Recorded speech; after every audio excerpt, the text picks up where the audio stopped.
of Her Unmuted. I'm Aurelia. And I'm Angela.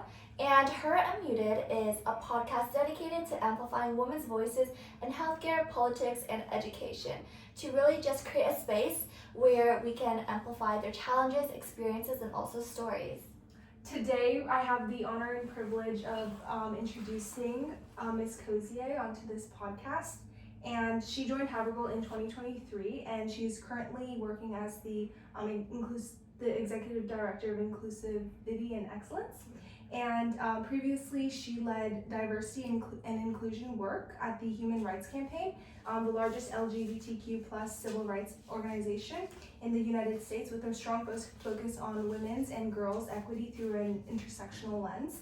And she's also a certified diversity leader and a published poet who uses storytelling to foster meaningful human connection. Yeah. Oh, that sounds very official. So just to get started with the first question, could you tell us a little bit about your own story as the Executive Director of Inclusivity and Excellence, and what first led you to intersectionality and belonging in your work? Yeah.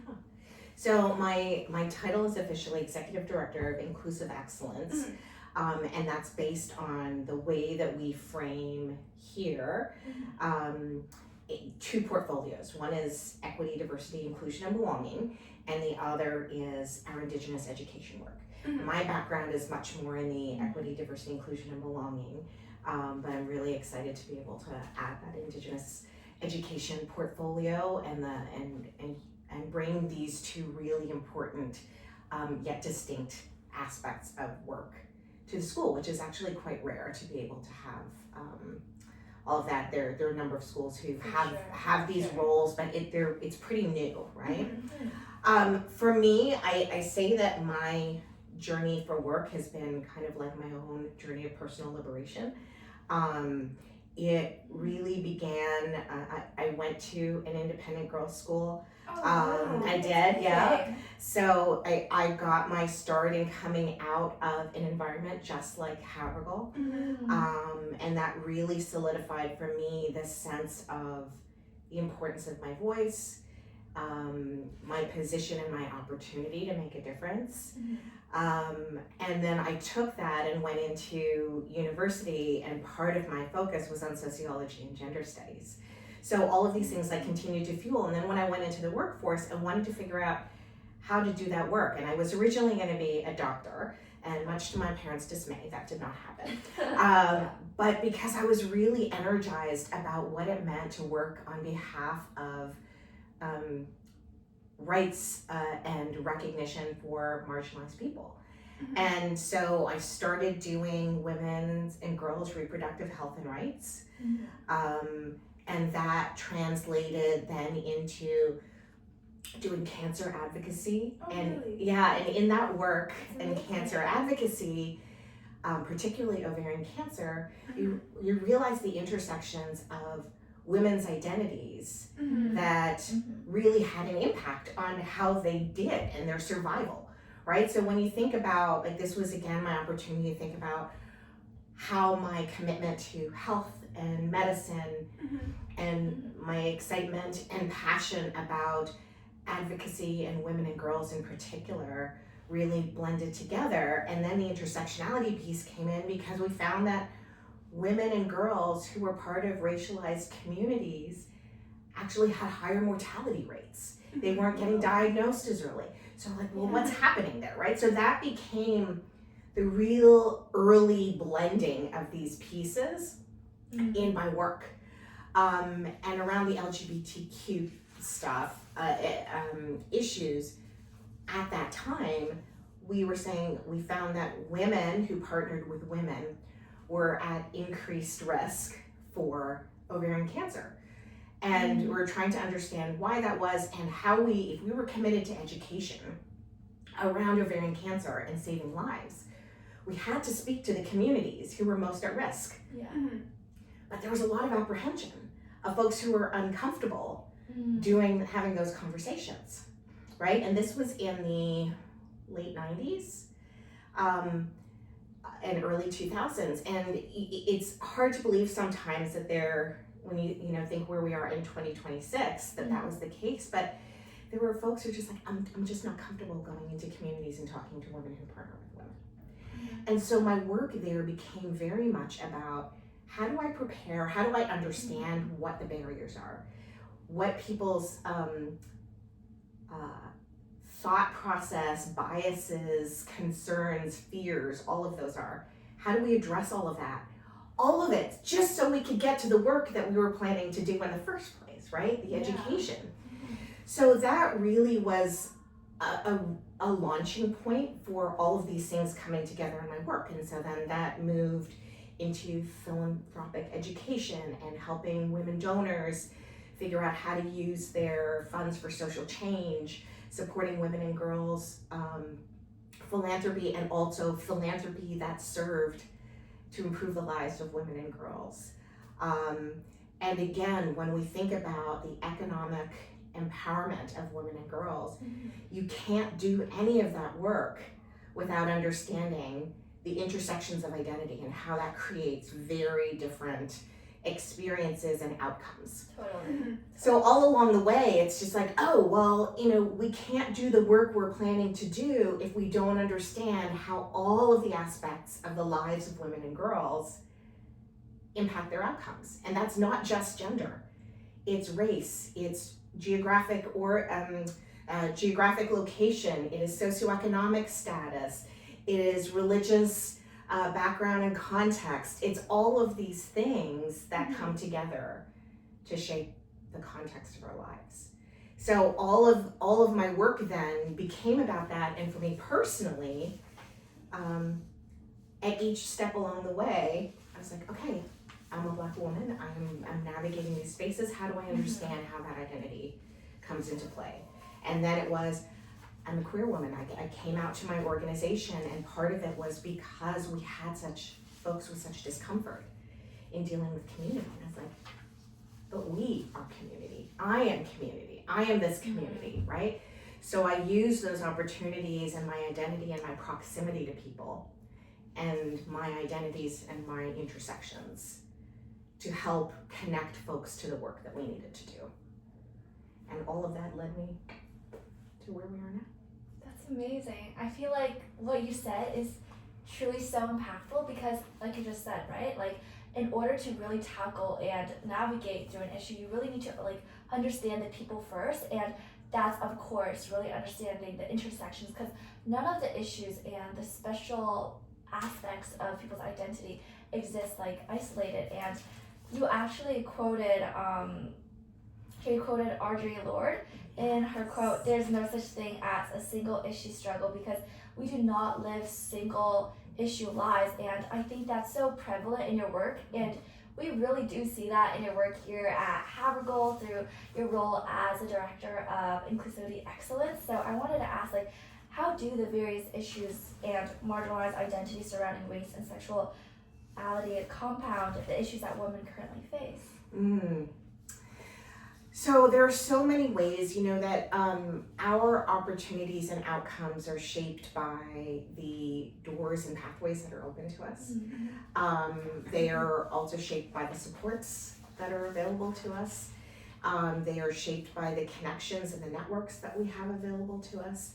And they're also shaped by the perceptions that people have of us. And I know that for both of you, we did some work around authenticity and talked about how important it is for women to be able to engage in their as their authentic selves, and how many stereotypes and barriers there are just to us being able to be that, be authentic. Now then you add on top of that other stereotypes or barriers around our racial identity, our socioeconomic status, our religious context, right? Where we grew up and the opportunities that were open to us.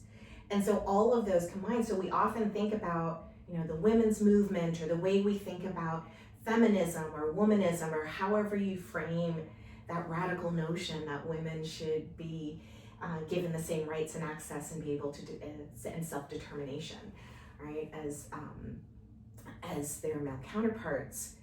All of that becomes shaped and influenced, and how we get perceived becomes shaped and influenced by those intersecting identities. So it's really hard when we think about a single woman experience or a single women's movement, because we're not fighting the same battles. And we can have a singular experience, but we experience it very differently, right? Like a thing happens, we're all looking at it, but how we see it and how we experience it is based so much around our perceptions, the ways that we are, our ideology, all of that shaped, but also by how people see us and where we think, where they think that, you know, what should impact people or not, and what should be problematic or not, and the invisibility of knowing that the things that impact some women maybe impact others, but there may be a whole slew of other things that factor in that this group of women over here aren't experiencing. And if we're only looking at it from the lens of these women over here, we really don't understand the full reality of the women over here. If that makes sense. I feel like I'm doing a lot of this. I totally I get you. Cause like I feel like for a woman, like you can't just categorize them under one single category just because they all belong to the same gender. As you say, we all experience the same things so differently depending on our upbringings and such. So I wanted to ask, like, what has your experience working at the Washington Area Women's Foundation and the Human Rights Campaign like taught you about this entire like phenomenon, this like entire issue? Yeah, so important, such important perspective and insight like through that work.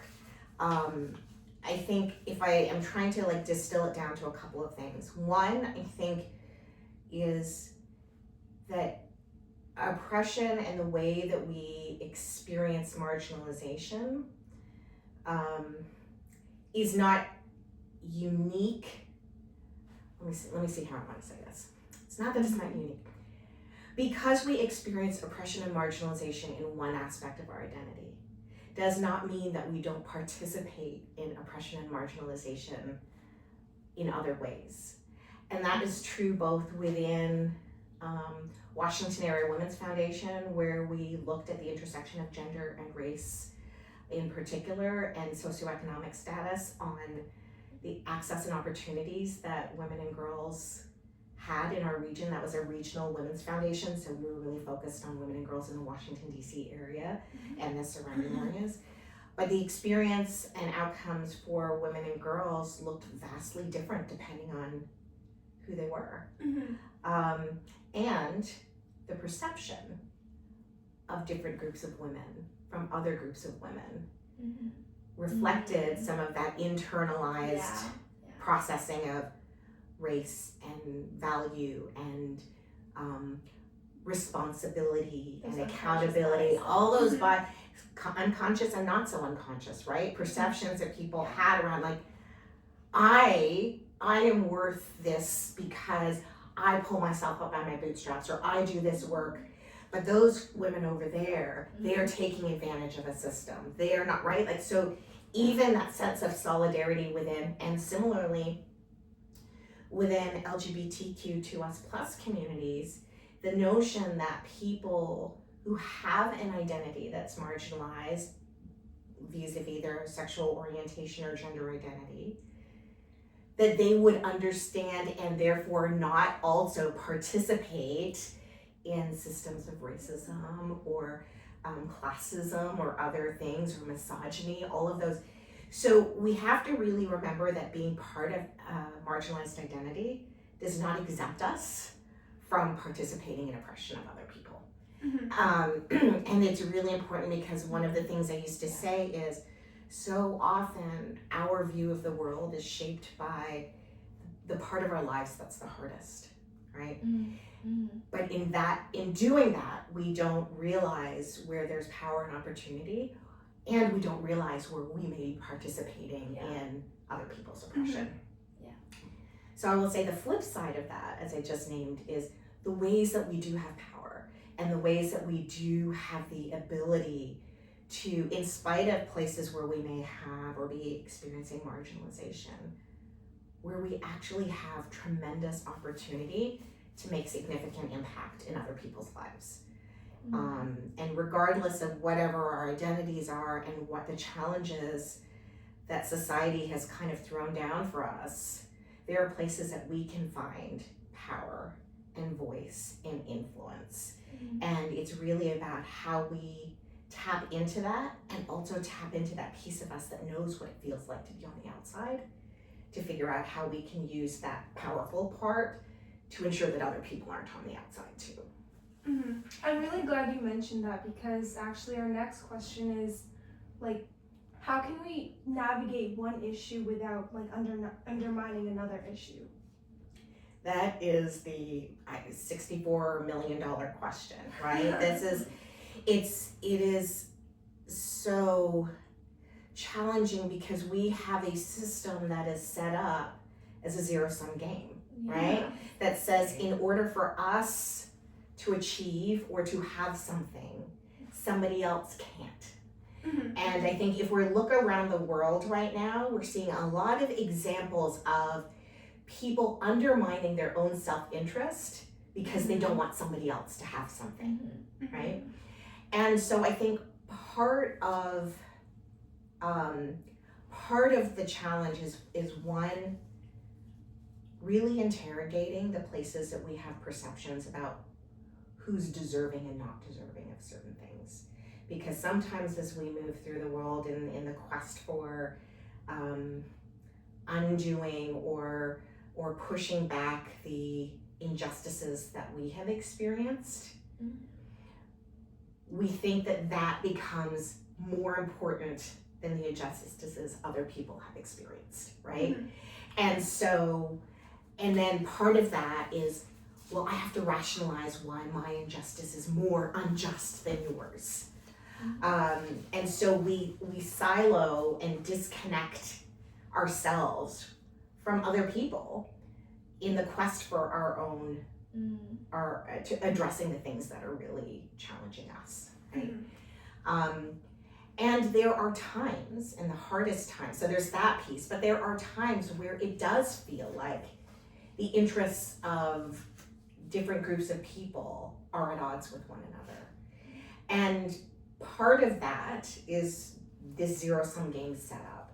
But part of that is also because we are so unique, and the way that we move through the world and things, like there's some things that I want to need, or I think I want to need, that might actually harm you if it actually happens, right? And vice versa. So I think there's some piece of this that requires a real call for creativity, and I don't want to be diminishing by saying that, but I think we may have a perception of what we need, and then if that butts up against something that may harm someone else, we can't see, we're so focused on this is the thing, right? We can't see beyond it, and we can't think about, well, here are 3 other ways maybe that we could do something that addresses this but actually doesn't cause harm to someone else in the process. But we often don't have the time and space and support to engage in that kind of creativity, right? So it feels like we get singularly focused, and this is a thing, and if you come up against a roadblock, it becomes this thing. And if that roadblock is somebody else's identity and somebody else's well-being, here we go, right? So I think there's a real challenge there around how we perceive our sense of commitment to ourselves and to community, and a broader sense of community, and how we have to think about what is a path forward that doesn't sacrifice other people in the process. That's really hard. Yeah, I think that's so powerful, like what you just mentioned, but like I think so many like people really, they just have these like invisible, almost like social constructs and barriers about how they must navigate a social, like a certain issue. And I think like all that is really like determined by like the environment you grew up in. Like I think that, like you said, like the institutions, maybe like the home that you're raised in, the family, like they really create like what you think is the limit and how you should navigate these relationships. So since you did lead like equity, diversity, inclusion, and belonging at like the Human Rights Campaign and now in a girls' school environment. Like, what do you think? What are like institutions like still getting wrong, but like when it comes to supporting individuals whose identities intersect across race, gender, and sexuality? Like, how do you think that they can change for the better? Oh, such a good question. So I think a couple of the things that challenge us consistently is we are trying to operate in constructs. I'm gonna get like meta here for a minute, okay? We're trying to operate in constructs that were built to maintain a certain system, right? So this system of oppression, this system of hierarchy, all of these things are really built to reinforce themselves.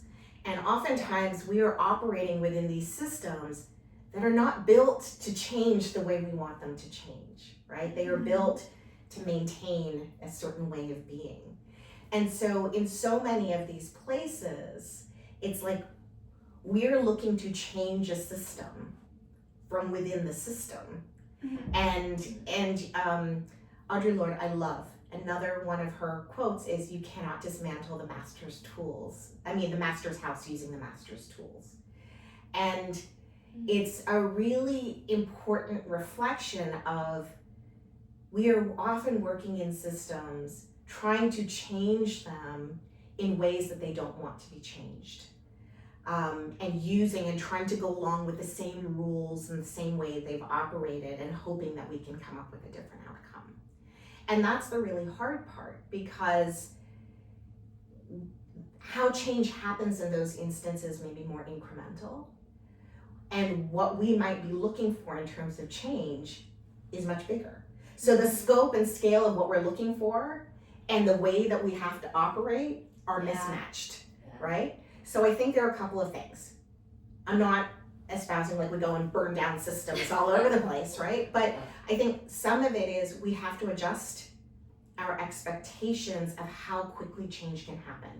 And there's a difference between adjusting expectations of how quickly change can happen and adjusting the sense of urgency for that change to happen. They're very different things, right? We don't be like, oh, well, things are gonna go slow, so let's not try, right? But it means that when we're measuring progress, we give ourselves some grace to say, look, we moved this much, right? We moved this much. We wanted to move this much, but look at how this much we moved in spite of all of this. Let's celebrate that and not get discouraged by it and keep going, right? The other opportunity is how do we move out of those systems that actually aren't set up to do the things we want to do and try to create different systems.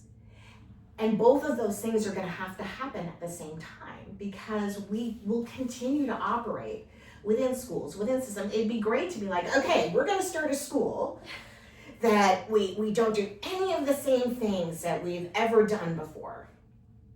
But when students graduate and they're trying to get into university or the workforce or the other things, right? We're not completely recreating the entire system around us. So there's part of it that we're still operating within the structures that exist. And we may not always be able to make radical changes within that. But what we can do also is, as you go through these systems, you can figure out and learn, like, what do I want to do differently? So that when you have the opportunity to create and shape systems, you can do it differently. So it's a both and, right? Like we have to figure out how we can create space and give ourselves grace to move within those structures, and also figuring out how we can be eagle-eyed at looking at where are there opportunities to actually be really innovative and do something really different, and give ourselves in those moments the opportunity to try and not succeed, and then not abandon the trying just because it didn't work the first time. Right? Not be like, oh, well, we tried it, I guess we just gotta stick with this thing over here because we know that works. It works, but it's not producing what we need it to, so we just gotta keep working on it. I don't know if that fully answered the question that you asked. No, it's perfect. But okay. Good. Yeah, you just gotta keep trying until you get to a point where, like, everything works. Yeah. And also, I was just wondering, like, what advice do you have for young girls or young women who feel caught between like parts of their identity, or feeling too much in some spaces and feeling not enough in other spaces? That is like that is the ultimate like dilemma, paradox, whatever it is, right? I think one of the first pieces is to figure out what's really important to you. What is really important? We do a lot of values work here, right?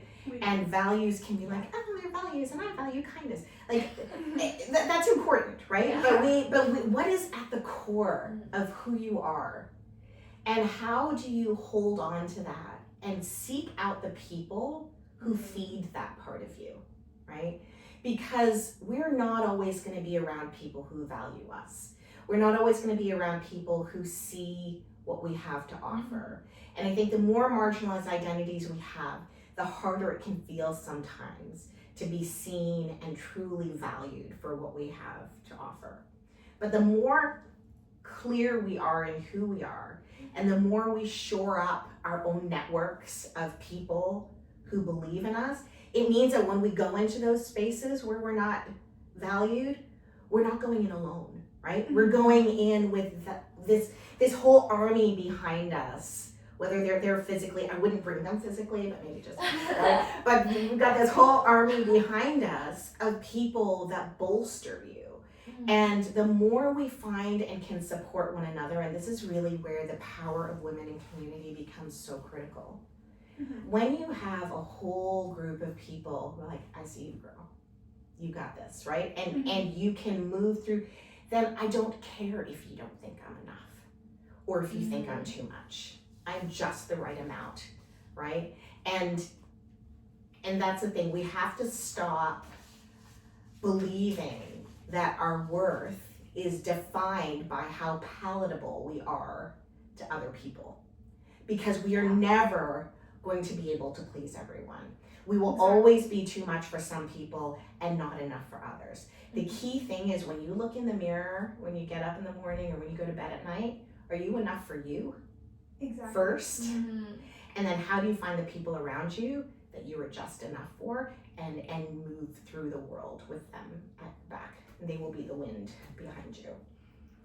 That is like mind blowing. I think that's so powerful. I think for like all the young girls like throughout like the entire world. I think like exactly like what you said. I think there's so many things that we can always get distracted by, discouraged by, which is why like we need to find that value that we think really represents us and stay true to it, like no matter what. Just don't listen to any of the external voices, but just like to stay true to like who you are. And I also wanted to bring up, because you did say that like poetry is at the core of your social justice work throughout many of your different experiences. So I was wondering, like, how does it help you explore your identity as a queer Black woman? Because you did publish that poem called Fragments, and I have to say it is an extremely, extremely beautiful poem, and it describes like, of course, like what it's like to manage so many varying pieces of your identity, like all at once, like how you navigate that throughout your life. And you also express that you found like community through like group poetry spaces in, like, for example, like Washington DC, such as the Mother Tongue. I think that really like connects back to what you're saying about having that group of girls who are there to support you, having that sort of community and the importance of that. And I also think that's why like Havergal is such an amazing place, because you're always like constantly surrounded by girls every single day who are like there to support you and really are working your best interest, like having those mentors and teachers. And so I did want to ask you, how does poetry allow like conversations about race, gender, and identity to reach people in ways like policy or training sometimes can't? It's been a real gift for me, and I think increasingly so. And part of, to me, it does two big things, like more things, but two big things. One, it allows me to connect to my voice in a way that it's sometimes hard to with the noise of things around you, right? So when I'm writing, I am in a space where I am listening to or responding to something that's happening within me or around me that is eliciting a response in me, in a way that it's not about, the focus isn't about how is somebody else going to perceive what I just did. It is about my voice and how I choose to express that, right?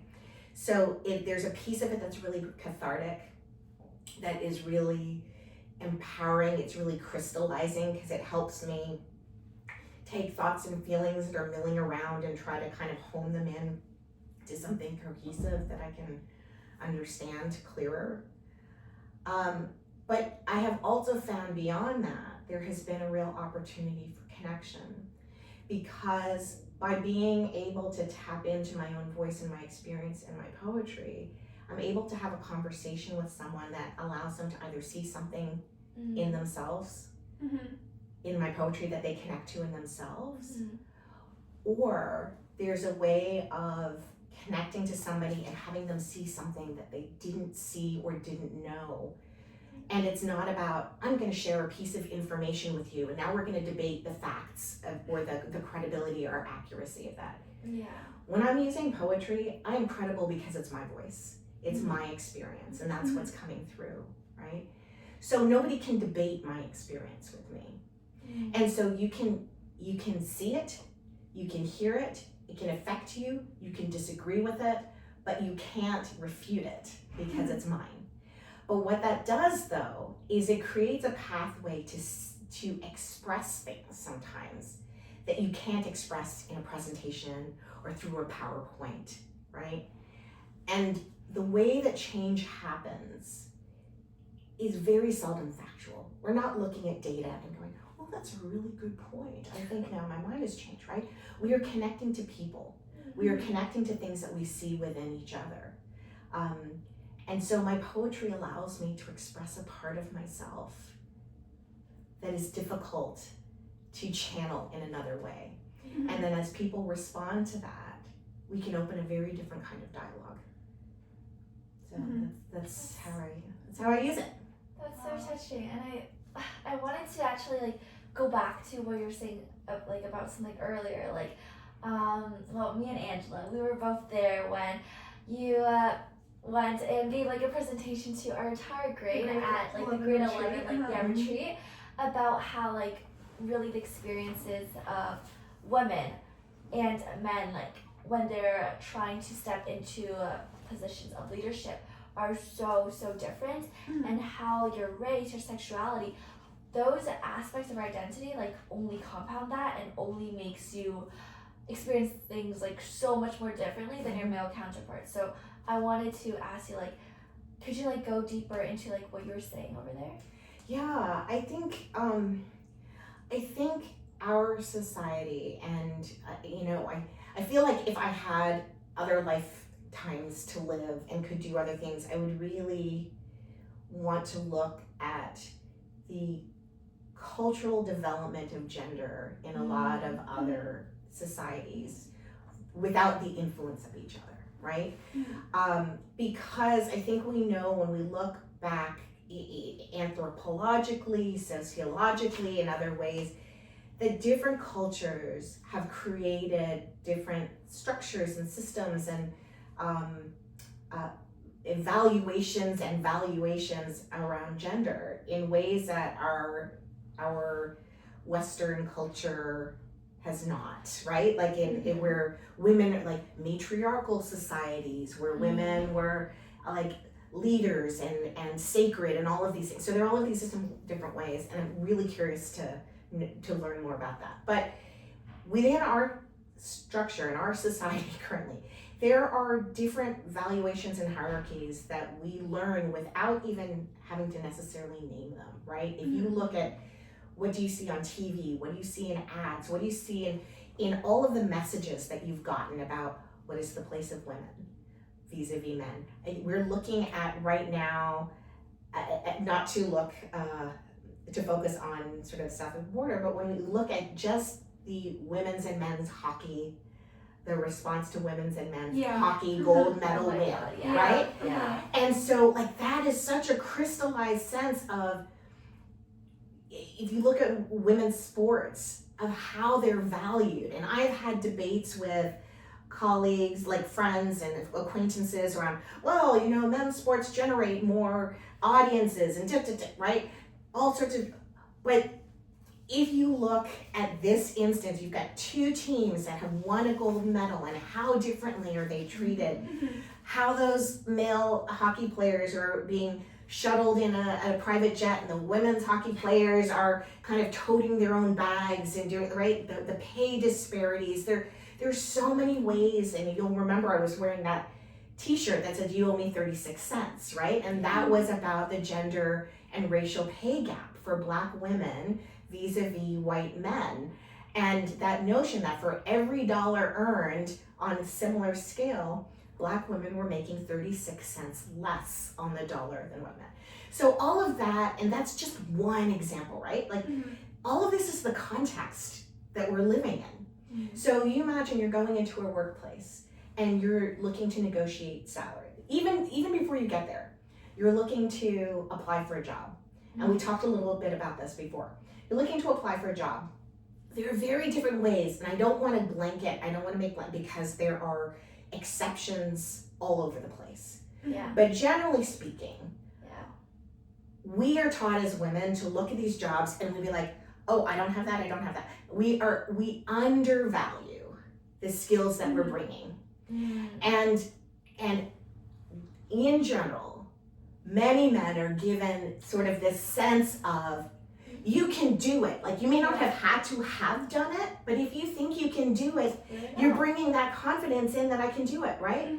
For women, we're often looking at, have I done it? Not can I do it, but have I done it? So even the scale at which we're measured against walking in the door is different. Then say you get the job, then you're looking at negotiating salary, right? You're already starting from this pay disparity. So if somebody says, and this is why so many of these contexts are changing now, where you're not actually allowed to say what did you make? You're asking, like, you present a range, a salary range, because if you were underpaid and you're going to negotiate and somebody says, what did you make? And you tell them what you made, and then they're giving a salary based on what you made, you're already starting off at a deficit because you were underpaid. They're not going to make up the difference, right? And be like, oh, well, you were really underpaid. Let's make sure we give you 25, right? Yeah. They're going to base it on that. So it becomes this compounding chronically. And if you're underpaid there, even if you get raises and bonuses and all of that, it's based on that level. Yeah. So now you're just compounding being behind, right?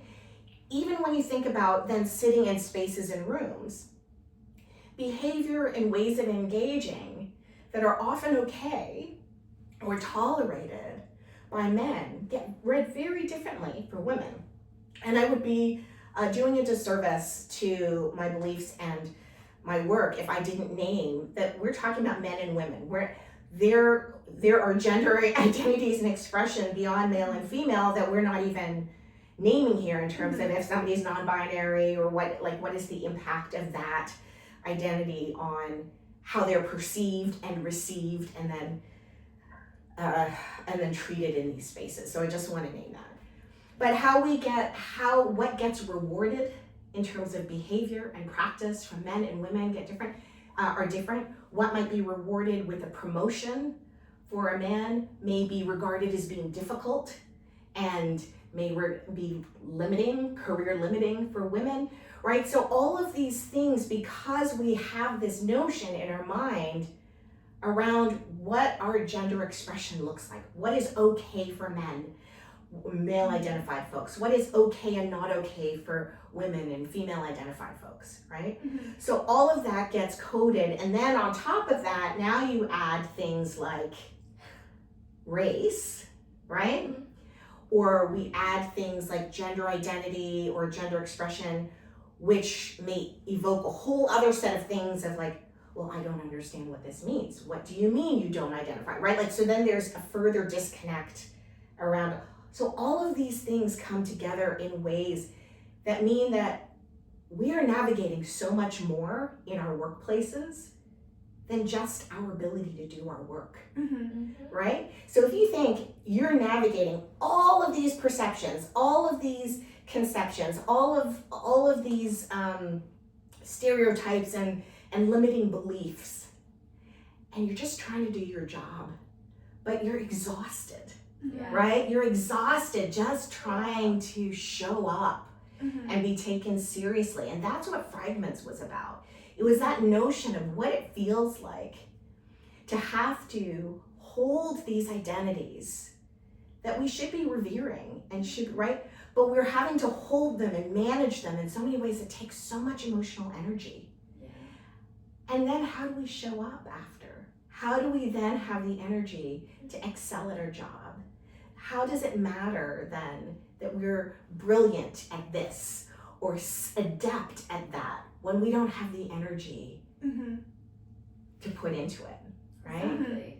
So those are the ways, like, it's not just the idea that we're just managing a stereotype here or there, or we're making too big a deal of some of these things. We're not really tracking the emotional cost, and not just the emotional cost, but how that then distracts and pulls energy away from the brilliance that we're bringing to the table.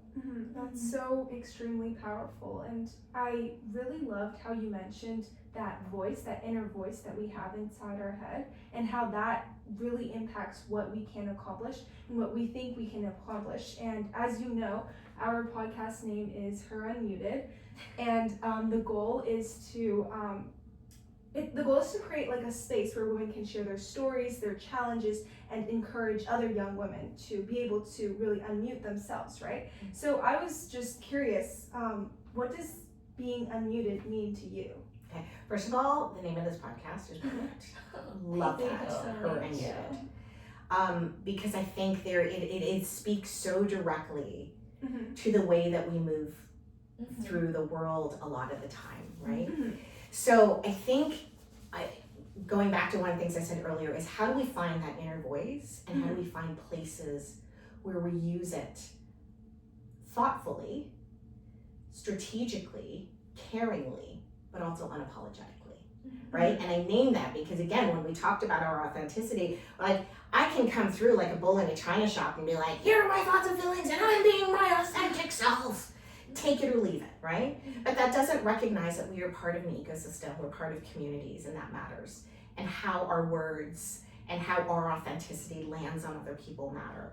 Not from the perspective that we should be defined by what people find palatable. Like, I'm not trying to undo what I said there. But it means that how I use my voice, and how I use my voice are really important. The other piece of that, though, about unmuting, is not just how we are using and unmuting our own voices, but how we're creating space for other people to be unmuted and to be believed. And that's a piece that we don't talk about as much. But what does it mean if I say, I want to hear you, and you speak, and then I say, no, I don't believe what you just said, or let me tell you all of the reasons why, what I really think, all of the reasons why what you're saying is uncomfortable to me, but instead of sort of reflecting inward and being like, why is that uncomfortable to me? My response is, let me tell you all of the things that you just said that were wrong, and invalidate that voice, right? So there's a piece of that responsibility that is twofold. We have a responsibility to create spaces and step in with bravery, right? And ensure that it's safe to do that. And I don't use the word safety lightly, because sometimes we conflate safety and comfort. But I think for women especially, there is a real physical safety piece that we have to navigate, right? So I don't want to undermine that in any way. But there are times where we're like, okay, there's a time and space, and how do I do that? And we also then have to honor and value other women's voices. Even if we disagree with them, even if they have a different perspective or experience than ours, as soon as we start invalidating their voices, we start chipping away at our own agency, and we start giving permission for other people to chip away at it too. Mm-hmm. So I think it's that twofold piece that's really important. Mm-hmm. Wow. That was amazing. That was yeah. amazing. I mean, all of your insights, I think I was like constantly just like being blown away by Yeah. everything that you said. And Yeah, we can really apply what she said to our own lives, especially how we talk to ourselves and how like that like inner voice inside our head. I mean, like, I feel like, I mean, of course, I don't have half the, even like, you know, a quarter of the experiences that you do, because, I mean, my experience are still quite limited to, like, my education. Like, I haven't stepped into a workplace yet, but even for me, like, I see, like, how all these things are, like, shaped by people, like, stepping into the real world. I think, like, in every single space I am, I'm constantly being like, oh, like, I have to, like, hide this certain aspect of my identity. Like, how do I manage a certain aspect of my identity while, like, balancing the other? Like, how you're talking about in your fragrance piece, I think, like, all of it, like you said, it can be so emotionally draining. And even though we want to be unmuted, like, I think it's so conflicting, right? Like, we live in a time and age where people are like, oh, be yourself, be true to yourself, like, you know, say what's on your mind, like, really show up for yourself. But at the same time, they're like, oh, you shouldn't say that. Like, that's like too political, that's too harsh, you know, like, you're saying, like, you're being too much, like, and I think it's so contradictory. And I think navigating that balance is, like, what you said is really just, like, the key here. And I think it really opened our eyes to what someone else can experience, because of course we're very fortunate because we ever since grade 7 we grew up in a space that encouraged expressing our voice, encouraged us to speak in class, encouraged us to ask questions. So I think we can really bring forward this experience into our future. I really hope so. And I'm glad, and I think that the hope that we always have is that the generation that comes after us does not experience the same challenges that we did. But I think the part of that comes with responsibility of each subsequent generation is not just being like, wow, I'm glad I don't have to deal with those things anymore, but to look around us and say, what are we still dealing with? And even if I'm not dealing with those things anymore, is someone else? How can I use my voice to then make sure that the generation that comes after me is even better? And I always talk about, in my poetry and in other things, sort of the ancestors and the shoulders that we stand on, right? And Audre Lorde, there are women and people, not only women, but in this context, I'm gonna say, there are women who fought with their lives, right? To create opportunities that we have now. And like, whose shoulders are we standing on? There are women who fought with their lives to make sure that we have the opportunities we have. And we've got a couple of choices, right? We can either be like, great, thanks, and then be like, let's take all the places where we are experiencing the benefits of that and move forward and work to continue to advance ourselves. Or we can recognize that with that comes a responsibility to keep paying it forward to other people, right? And figuring out where are there obstacles that we can clear for other people, because this system will fight like heck to regain itself, right? So if we take for granted for a minute that the gains that we've made are just a given, we lose as that comes back. So we got to keep fighting. It's a constant battle. It's a constant, but I will give this antithesis also, or not antithesis, but this caveat. We also have to care for ourselves in the process. And I'm not talking about self-care, like but I am talking about what are the things that replenish us? What are the things that feed our spirit? How do we move through the world in a way that we can make room for joy, that we can make room for rest, that we can make room for community and connection outside of a fight? Because those are the things that replenish us, those are the things that make us strong, and those are the things that will make sure that we can do the work that needs to be done. But if we are constantly in fight mode, it depletes us individually, it disconnects us, and it means that we are not actually living the fullest, or living to the fullest the lives and the opportunities we've been given. So we need to do both. That is so powerful. Mm-hmm.